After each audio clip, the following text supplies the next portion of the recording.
La cena era siempre a las 9, en punto. No era costumbre, era ley. Mi padre, en la cabecera, imponía silencio con solo su presencia. Mi madre, a su derecha, ausente, rellenaba los vasos con precisión mecánica. Yo, frente a ellos, pequeño, aprendí a existir sin hacer ruido. Solo el tintineo de los cubiertos rompía el aire, marcando el ritmo de una tensión invisible. Mirar a mi padre era imposible. Sus ojos juzgaban cada movimiento. El silencio se rompía solo con un gesto. El tenedor de mi padre cayendo al plato, señal de que la cena había terminado. Él se retiraba sin palabras, la puerta de su despacho cerrándose como un sello. Solo entonces mi madre y yo respirábamos, aunque la opresión nunca se iba del todo. Aprendí a pasar desapercibido, a sobrevivir en esa mesa iluminada por una luz mortecina. Cualquier sonido inesperado podía desencadenar una catástrofe. En esa mesa, el miedo era el invitado principal. De noche, la casa cambiaba. Las sombras se alargaban y el pasillo a mi cuarto se volvía un túnel amenazante. Corría, sintiendo que algo me perseguía desde la oscuridad. No era miedo a monstruos imaginarios, sino a la casa misma, que parecía respirar como una bestia dormida. Desde la cama, escuchaba crujidos, el viento y pasos pesados abajo, los de mi padre, de un lado a otro, como un animal enjaulado. A veces, mi madre se movía por la cocina, nerviosa, como si temiera ser descubierta.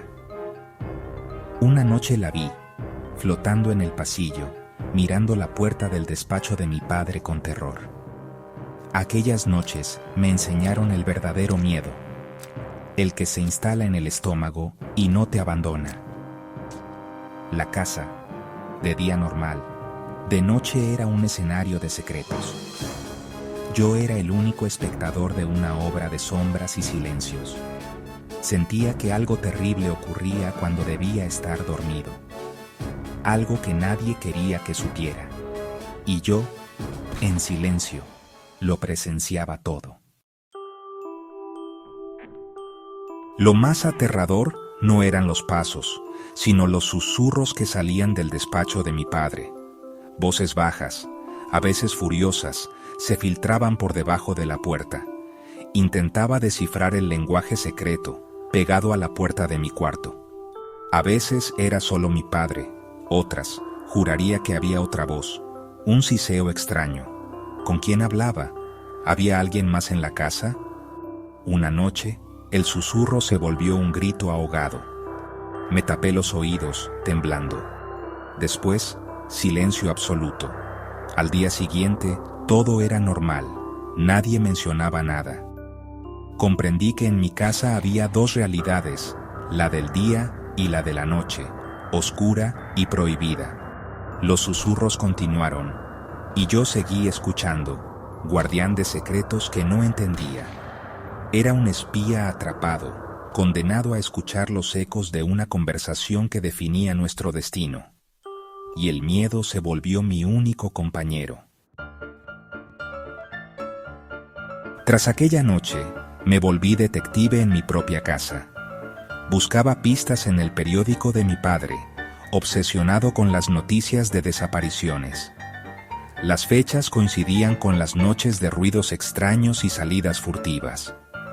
Un día, vi la foto de un hombre desaparecido. Era el del zapato bajo la alfombra. Todo encajaba.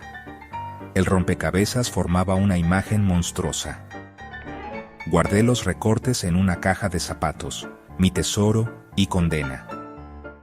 Era la prueba de que no imaginaba nada. El monstruo no era un cuento. Se sentaba a cenar conmigo. Vivía con el miedo de que mi padre descubriera mi investigación. El periódico dejó de ser solo papel. Era el eco del horror en mi casa. Y yo, el guardián de la verdad. El desván era territorio prohibido, pero un día encontré la puerta entreabierta. Subí, guiado por la curiosidad y el miedo. Entre baúles y polvo, hallé una caja metálica con recortes antiguos y objetos extraños. Un reloj, un gemelo, una cartera. Los recortes hablaban de crímenes y desapariciones de décadas atrás, en ciudades donde mi padre había vivido. Comprendí que no era algo nuevo, ni solo de mi padre. Era un patrón, una herencia oscura. Las fotos felices, las cenas, los susurros, el hombre de rojo, los periódicos, todo cobraba sentido. No era un monstruo, eran monstruos, una estirpe, y yo era parte de ella. Sentado en el suelo del desván, con la caja en el regazo, sentí el peso de la verdad. Mi infancia terminó en ese instante. Ya no era un niño, era el heredero de un secreto atroz. El miedo se volvió herencia, y la soledad, mi única compañía. El ciclo continuaba. Saber la verdad no me liberó, me encadenó más. Cada día era una actuación, fingir ser el hijo feliz, mantener la fachada. El miedo era constante, la tensión agotadora. Las cenas eran insoportables. Veía al hombre de rojo en mi padre, la complicidad en mi madre.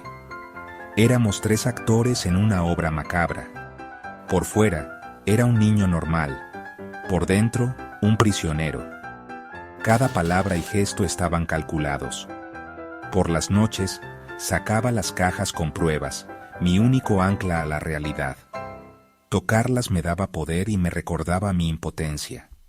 Era el guardián de un secreto que me consumía, y estaba completamente solo.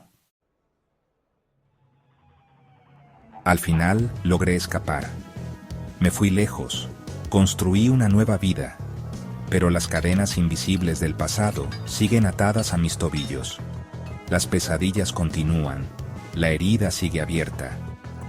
Pienso en mi madre, víctima o cómplice. Nunca lo sabré. De mi padre, prefiero no saber nada. He contado mi historia, no por compasión, sino porque la pregunta persiste. ¿Cuántos otros niños cenan en silencio? ¿Cuántos han visto al hombre de rojo? ¿Cuántas máscaras se forjan en el fuego del miedo familiar? Miro la ciudad dormida y me pregunto, ¿cuántos somos los que guardamos un secreto oscuro detrás de una sonrisa? Y el eco de esa pregunta nunca se apaga.